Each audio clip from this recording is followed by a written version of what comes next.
Hello and welcome to News at 10 on Rajya Sabha TV. I'm Aishwarya Kapoor. Well, J&K government formation is our top story, with the decks cleared for PDP President Mehbooba Mufti to take over as the Chief Minister of the state. Now, BJP MLAs will today meet. Party National Secretary Ram Madhav will get to all the details on that. Also, all developments in the aftermath of the Brussels terror attack. Now, 242 Indians stranded in Belgium have reached Delhi. All the details to follow. Let us begin with the headlines. Mehbooba Mufti set to become the first woman Chief Minister of Jammu and Kashmir. PDP chooses her as their legislature party leader.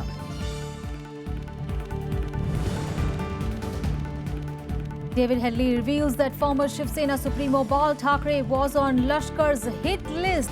Revelation during cross-examination via video conferencing at a Mumbai court.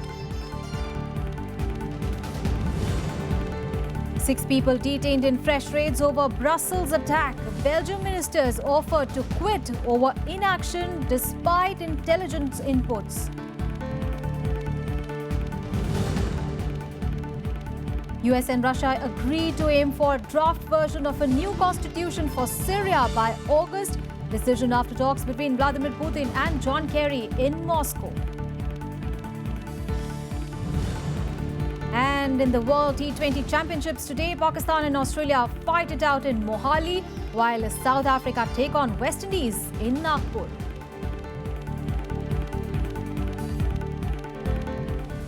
Well, Mehbooba Mufti is all set to become the first woman Chief Minister of Jammu and Kashmir after being elected leader of the PDP legislature party on Thursday.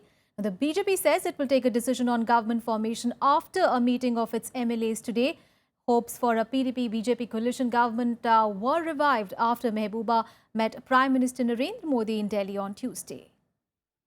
The legislature party of the PDP today unanimously elected Ms. Mehbooba Mufti as the leader of the legislature party and nominated her as the candidate for the Chief Minister's position.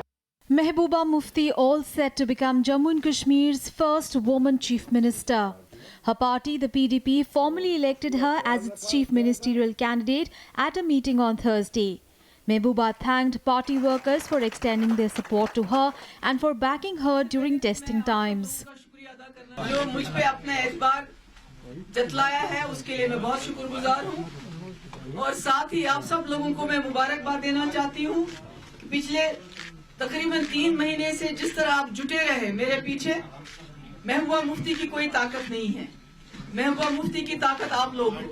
Earlier on Tuesday, Mufti's protracted impasse with the BJP ended when she met Prime Minister Narendra Modi in Delhi. After the meet, Mehbooba had said that a final decision on government formation and PDP-BJP alliance will be taken after consulting her party MLAs in the legislature meet. Now, BJP will hold its legislature party meet today for a formal approval for Mehbooba's ascent to the post of the Chief Minister. Jammu and Kashmir Governor N.N. Bora will also hold separate meetings with the PDP chief and BJP state president, after which the process of government formation will take place. In the 87-member J&K Assembly, PDP has 28 seats and BJP 25. Opposition National Conference has 15 and Congress 12. The governor has called Ms. Mehbooba Mufti tomorrow for a meeting, and he has also invited the leader of the BJP, who are our allies. Legislative party की meeting केंद्र के जो 2 पदाधिकारी यहाँ पर आएंगे और मुझे लगता है कुछ अच्छा निकलेगा और एक जम्मू कश्मीर में एक जो डेवलपमेंट का एक वातावरण अच्छा बना था और जिस तरीके की शांति बहाली यहाँ पर पिछली सरकार में भारतीय जनता पार्टी पीडीपी गठबंधन सरकार में हुई थी, एक उसी को कंटिन्यूअस एक पेस मिलेगी. However, opposition parties are demanding that the two parties must tell people what agreements were reached between them during Mufti's meeting with the Prime Minister. They are not telling the country and people on what are the agreements between these two parties for the formation of government. Mehbooba Mufti represents South Kashmir's Anantnag constituency in the Lok Sabha. She will now have to get elected to either house of the state's bicameral legislature and also resign her Lok Sabha seat. Jammu and Kashmir was placed under governor's rule on 8th of January after Chief Minister Mufti Mohammad Saeed's death. Mehbooba Mufti had then refused to take over, insisting that fundamental terms of the agreement of the alliance were being ignored by the BJP, a charge that was denied by the latter. Bureau Report, Rajya Sabha TV. And here are some of the reactions on government formation in Jammu and Kashmir after PDP anointed Mehbooba Mufti as legislature party leader. महबूबा जी मुतमईन हुई। हम हैरान हैं क्योंकि लगातार 2.5 महीने से हमें बताया जा रहा है कि ये दिल्ली से कुछ हासिल करेंगे। इन्होंने शायद राजभवन से बाहर आने के बाद महबूबा जी ने आप ही लोगों से कहा कि हम CBMs लाए बिना हुकूमत नहीं बनाएंगे। आज क्या बदला? उन्हें जवाब देना होगा। मुझे आशा है कि अब घाटियों से पाकिस्तान जिंदाबाद के नारे नहीं सुनने को मिलेंगे। समूची घाटी भारत माता की जय जयकार करेगी। हिंदुस्तान मुर्दाबाद के नारे नहीं होंगे और कश्मीर विश्वविद्यालय में तिरंगा झंडा फहरेगा।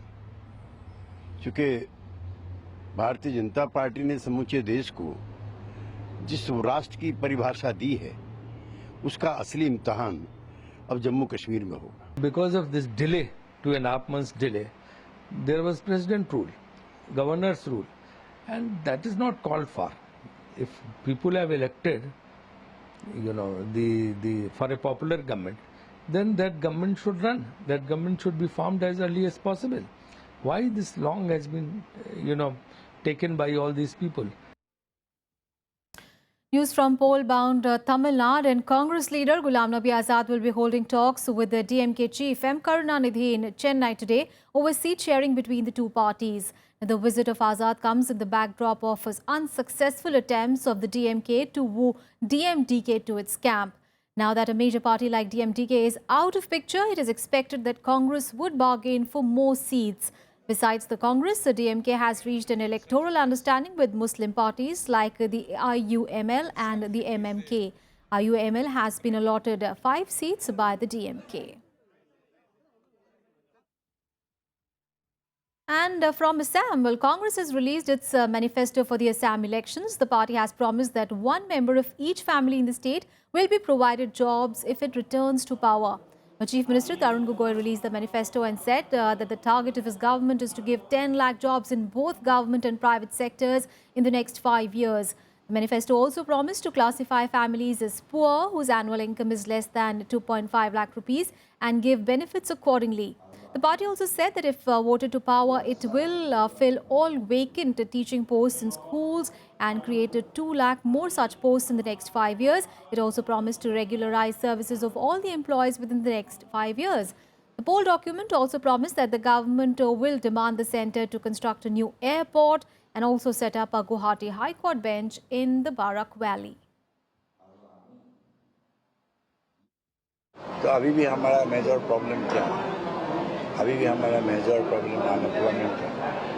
तो जॉब क्रिएशन जो बोलते हैं उसका हम सबसे ध्यान देते हैं और जॉब क्रिएशन करने के हम क्या करने को बहुत ज़रूरत है।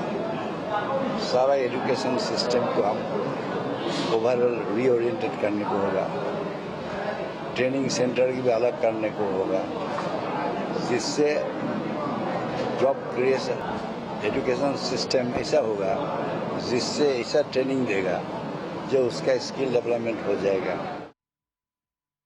More election-related stories in Election Wrap. CPIM in Kerala has said that it will cancel all the controversial decisions taken by the outgoing Oomen Chandy government if the LDF comes to power in 16th of May Assembly election. The party called for a top-level investigation into the land gifts made by the UDF to the real estate mafia. It accused the Chandy government of being involved in large-scale corruption such as allocation of government land as well as permission given to corporates to landfill wetlands. In an effort to shed BJP's upper caste image, the party has fielded several SCs, STs and OBCs in the list of 245 candidates for the upcoming assembly elections in West Bengal. The BJP is also pitching its appeal to the Hindu backward classes in the minority-dominated areas of Murshidabad. The party has also included leaders from the backward classes in their poll committee. Ahead of the six-phase assembly polls in West Bengal starting 4th of April, the Election Commission has asked the district authorities to restrict illegal entry of arms and also seize existing ones, following a complaint by BJP recently over the reports of stockpiling of illegal arms in different districts. The poll watchdog asked the district authorities to send an action-taken report on the issue. But in other news, now David Headley has revealed that Lashkar-e-Toiba had planned more attacks post-2611. Now, during his cross-examination, Headley also said that former Shiv Sena Supremo Bal Thackeray was on the terror outfit's hit list. On day 2 of his cross-examination, Pakistani-American terrorist David Coleman Headley told a Mumbai court that the Lashkar-e-Toiba planned to launch more attacks after 2611. The 2008 Mumbai carnage accused is being re-examined via video conferencing from an undisclosed location in the United States, where he is serving a prison term of 35 years. 26/11 के बारे में और David Headley ने बात बताई कि उसके बाद भी वो भारत पे और हमले करने चाहते थे लश्कर-ए-तोयबा, ये बात उसने आज कोर्ट के सामने बताई. In another big revelation, Headley also told the court that the Lashkar wanted to eliminate former Shiv Sena chief Bal Thackeray. He said that the person who was assigned for the job to kill Thackeray was arrested. Headley also said that he had visited the Shiv Sena Bhavan twice but did not specify the year of his visit. He has said that Shiv Sena Supremo, Shri Bala Saheb Thackeray, they attempted to kill him and one person was apprehended by police, but however later on he escaped from the police. Of course, Headley has made it clear that he had no first-hand knowledge about this information, but he got the knowledge from the Lashkar-e-Toiba people. Headley, who has turned approver in the terror case, is being cross-examined by the lawyer of Abu Jundal, an alleged key plotter of the 2008 Mumbai terror attacks. During the course of his cross-examination, Headley told court the US had once financed his trip to Pakistan and that he had donated 70 lakh rupees to the terror outfit LET till 2006. Bureau Report, Rajya Sabha TV. In news at 10, we'll take a very short break. We'll be back with international and sports news. Stay tuned.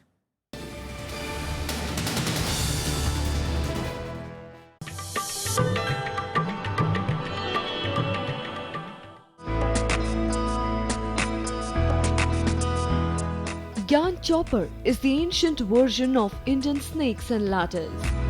This intriguing game was popular among the old, the young and the rulers as well. The chopper has its origin in the Jain philosophy. It tells the story of virtue. Each square in turn also narrates a message of wisdom.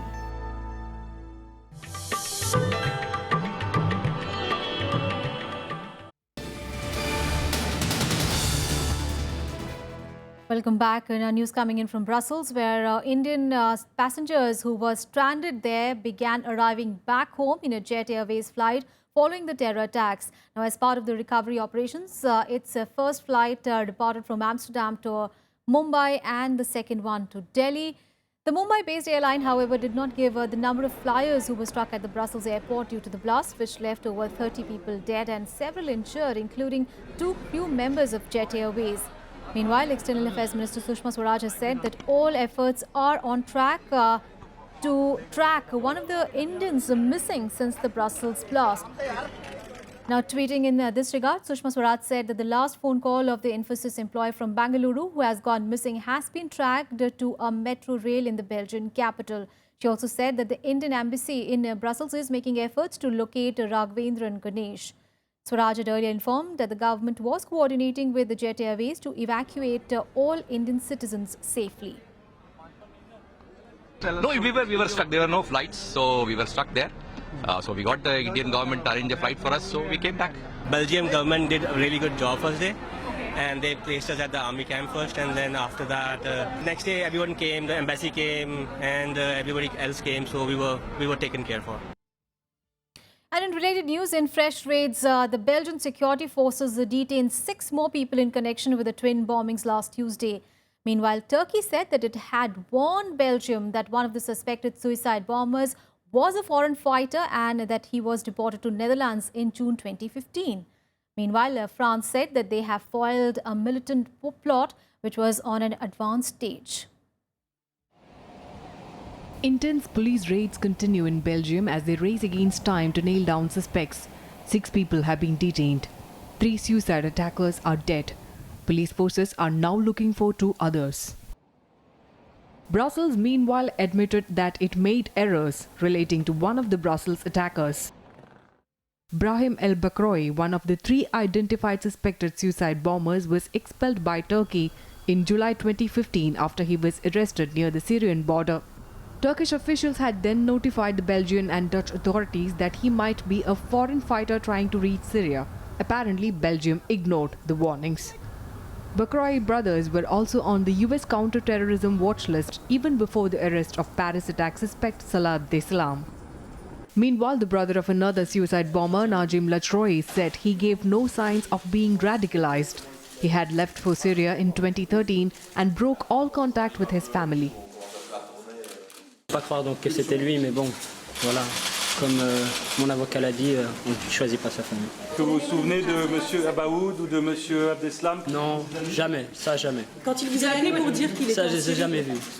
Yabancı terörist savaşçı olduğu yönündeki uyarımıza rağmen Belçika terörizmle bağlantısını tespit edememiştir. Sınır dışı işlemini 14 Temmuz 2015'te nota ile Belçika Büyükelçiliğine iletmişiz.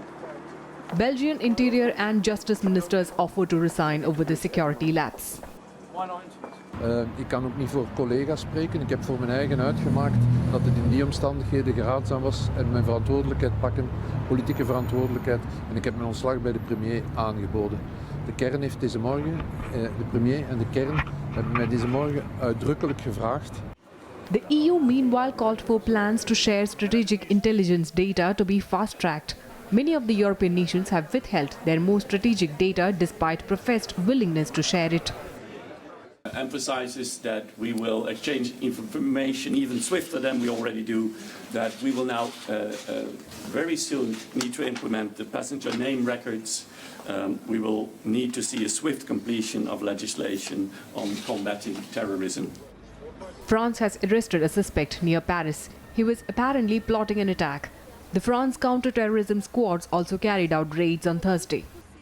Cette opération fait suite à une interpellation importante effectuée ce matin par la Direction générale de la sécurité intérieure qui a permis de mettre en échec un projet d'attentat en France conduit à un stade avancé. Islamic State on Thursday released a fresh video on social media calling for jihad. IS had claimed responsibility for Tuesday's twin suicide bombings in Brussels that killed 31 people and injured many others. Ahead of Good Friday, Pope Francis condemned arms manufacturers as partly responsible for the attack in Brussels. Several memorial services were held across Europe to pay tributes to victims of terrorist attacks. Bureau Report, Rajya Sabha TV. News from the Middle East, where the US and Russia have agreed to aim for a draft version of a new constitution for Syria by August of this year. Well, the decision came after talks between Russian President Vladimir Putin and US Secretary of State John Kerry in Moscow on Thursday. Both the leaders also agreed to press the Syrian government and rebels to speed up talks on political transition in the country. Meanwhile, the UN brokered Syria peace talks in Geneva concluded on Thursday. Both the warring sides in Syria agreed on 12 common principles. It includes the rejection of terrorism, rebuilding of Syrian army, democratic non-sectarian state, zero tolerance for reprisals, right of return for refugees, a rejection of foreign interference in Syria, and a political transition of power. On the ground in Syria, Assad forces have entered the Islamic State-held ancient city of Palmyra. Russia will have to speak for itself as to what it's going to choose to do in order to help Mr. Assad make the right decisions. But we agreed today on what we announced, that we will accelerate the effort to try to move the political process forward. Мы, наверное, главное на данном этапе договорились активизировать усилия по созданию необходимых условий для политического процесса.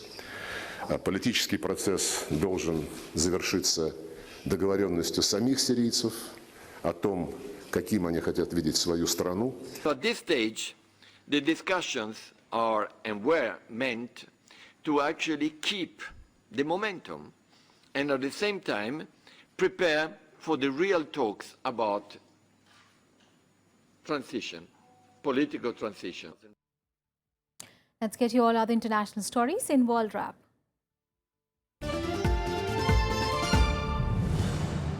Former Bosnian Serb leader Radovan Karadzic has been convicted of genocide and war crimes in the 1992-95 Bosnian War. He was sentenced to 40 years in jail. The UN judges found him guilty of 10 of 11 charges, including genocide over the 1995 massacre. He had denied all charges, saying that all atrocities committed were the actions of rogue individuals and not the forces under his command. Preliminary results show that New Zealanders have voted to keep their existing flag after a national referendum. 56.6% people voted for no change, while 43.1% opted for the new design. Over 2.1 million votes were cast. The New Zealand Prime Minister John Key had advocated the new flag, but he called on to embrace people's decision. A final result, taking into account late ballots, will be announced later.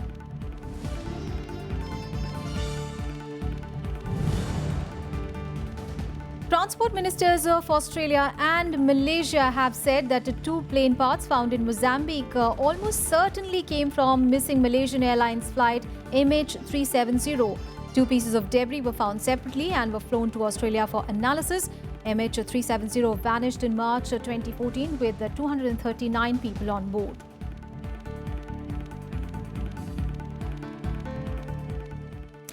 And it is time to get to today's fixtures from the ICC World T20. Well, it will be a do-or-die situation for both Pakistan and Australia when both the teams take on each other in the Super 10's Group 2 game today in Mohali. It is necessary for both the teams to win the matches in order to brighten their semi-final aspirations. If Pakistan beats Australia, then it has to wait for Australia to get the better of India and hope the net run rate favours it. Australia, on the other hand, has to beat both Pakistan and India, which it faces at the same venue on 27th of March, to join New Zealand in the last four, who have already qualified for the semi-finals. On the other hand, in the other match, South Africa and West Indies will take on each other in the Super 10's Group 1 match in Nagpur. West Indies hold the aces after 2 wins from their opening 2 matches, while a third one will see them take control of the group and set themselves up to top it, with only Afghanistan left to play. The win will also guarantee them a semi-final berth. Now, Chris Gayle will return to the top of the batting order for the Caribbeans. On the other hand, South Africa desperately need a victory to boost their prospects of reaching to the semi-finals with just a win from 2 outings. If South Africa fail to beat West Indies, then England would be in a pole position to qualify from the group, going to the last round-robin game. However, the Proteas' preparation were dealt a blow after all-round JP Duminy was ruled out of the match with a hamstring injury that he had picked up in the 37-run win over Afghanistan on Sunday. And more news from the world of sports in SportsBeat. Indian football suffered a humiliating defeat from Iran 4-0 in the Group D match of the 2018 FIFA World Cup qualifiers at the Azadi Stadium in Tehran. Iran's Haji Safi scored twice, while Azmoun and Ali Reza also got the score sheet as the highest-ranked team in Asia blanked India. With this win, Iran finished the Group D leaders with 17 points, while a winless India remained on the 5th spot with just 3 points to their name ahead of the final game against Turkmenistan in Kochi on 29th of March. In chess, 5-time world champion Vishwanathan Anand suffered a defeat at the hands of Fabino Caruana of United States in the 10th round of the candidates chess tournament. Playing black, Anand went for a topical variation, but Caruana was apparently better prepared as he got a decent lead on the clock in the early phase of the game. Anand tried to complicate matters, but Caruana was spot on to spot a piece sacrifice in the middle game. And after the dust subsided, Anand gave the piece back, but landed himself in an inferior end game. Australian all-rounder Shane Watson has announced retirement from international cricket after the ongoing World T20. Watson has already retired from the Test cricket and has not featured in ODI since September 2015. The big-hitting all-rounder will, however, continue to play domestic T20 tournaments. He will also continue to feature in the Indian Premier League, where he will turn out for Royal Challengers Bangalore.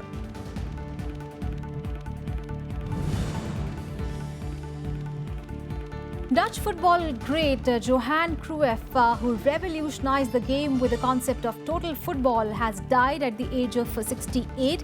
He died due to lung cancer. Cruyff is considered one of the best 4 players in the history, alongside Pele of Brazil, Diego Maradona of Argentina, and France's Michael Platini.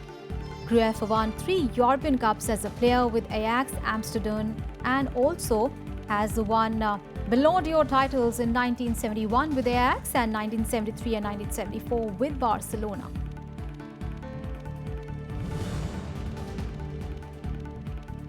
Juan Martel, Den Potro, Fernando Verdasco and Fritz Taylor, all of them had advanced with the straight set wins in the first round play at the Miami Open tournament. Argentine Del Potro's 6-0, 7-6 win over countryman Guido Pella set up a second-round match with third seed Roger Federer, while Spaniard Verdasco outstayed Giles Muller of Luxembourg 7-6, 6-3 to advance to the second-round match against Jeremy Tardy of France, while American qualifier Taylor Fritz cruised past Italian Simone Bolelli 6-4, 6-2, and he will next meet Spanish 8th seed David Ferrer.